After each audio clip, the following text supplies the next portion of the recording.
Hello, and welcome to the Epic Mickey Any Percent tutorial series. In this series, we will go over the full Any Percent route area by area. This first video will introduce the basics to get started into speedrunning Epic Mickey, as well as some techniques that are important throughout the run. Before we even start, you may be wondering what you need to speedrun Epic Mickey. In general, you will need a Wii console or a Wii U, and some way to capture video, whether that be your phone or a capture card with OBS. As long as the video and audio quality isn't too bad, it shouldn't be a problem. Additionally, you may want LiveSplit to keep track of your times.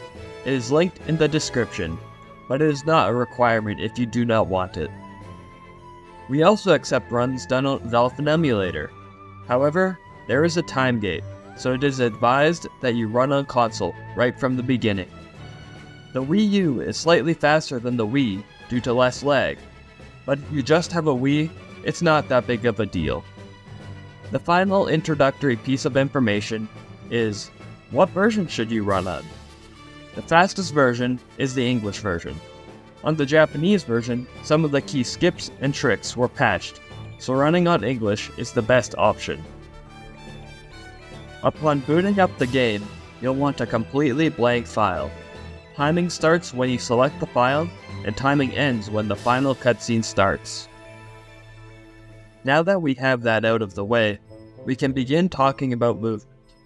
Mickey has a couple different movement options: a jump, double jump, spin, painted thinner, and then a splash variant of each of those. The fastest way to move around in this game is running.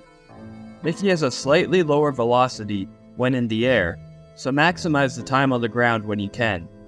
That being said, Mickey accelerates slightly faster in the air, so to start moving, you will want to do a short bunny hop.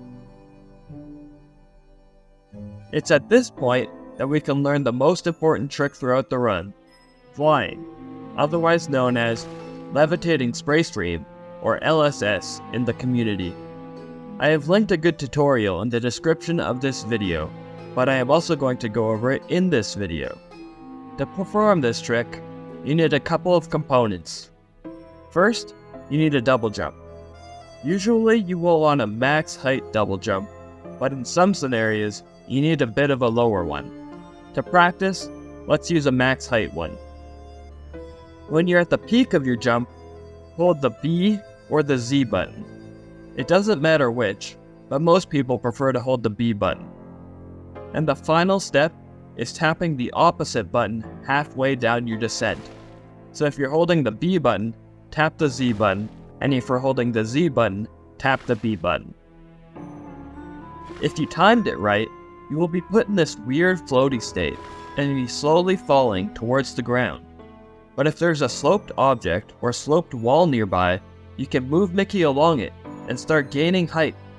This allows us to get out of bounds by going over various invisible and visible walls.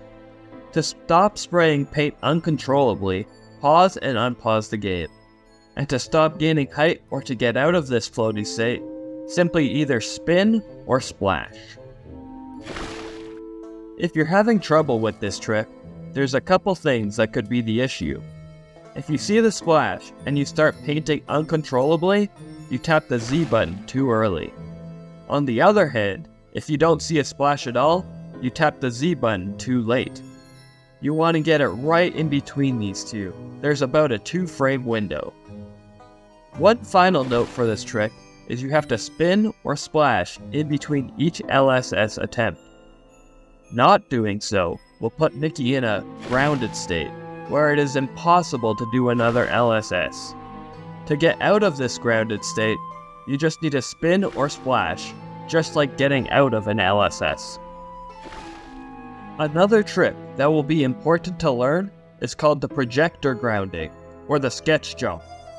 This trick allows you to be on the ground when you're not supposed to, which allows us to either enter projectors or activate other things early. What you need is a watch sketch and a TV sketch. All you need to do is place down the watch sketch, then place the TV where you want to go, and then jump onto the TV as it's falling. This trick can be a little bit tricky, and it's only used twice in the run, so it's okay if you don't do it on your first attempt. One final trick that I will briefly mention in this tutorial is cutscene free roaming, or what the community calls CFR. CFR is a very complicated trick that we will go over in the first actual gameplay tutorial. How it works is we overlap a text box with an animated cutscene, which grants us near permanent cutscene movement throughout the game. Additionally, you can do a similar trick with regular CFR to initiate double CFR, which grants cutscene movement in even more cutscenes than regular CFR. The primary way that this glitch ends is through a death, so it is important to not die if you want to maintain this glitch. In future videos, I will explain exactly how to do this glitch, along with some cutscene movement in each area. If you don't want to do cutscene movement, that's okay too. Just do what I say, just not in the cutscene, unless I say otherwise. This concludes the first tutorial in this series. I hope that you found this information helpful. If you have any questions, feel free to join the Discord linked in the description. We are more than happy to answer any questions you may have. Thanks for watching.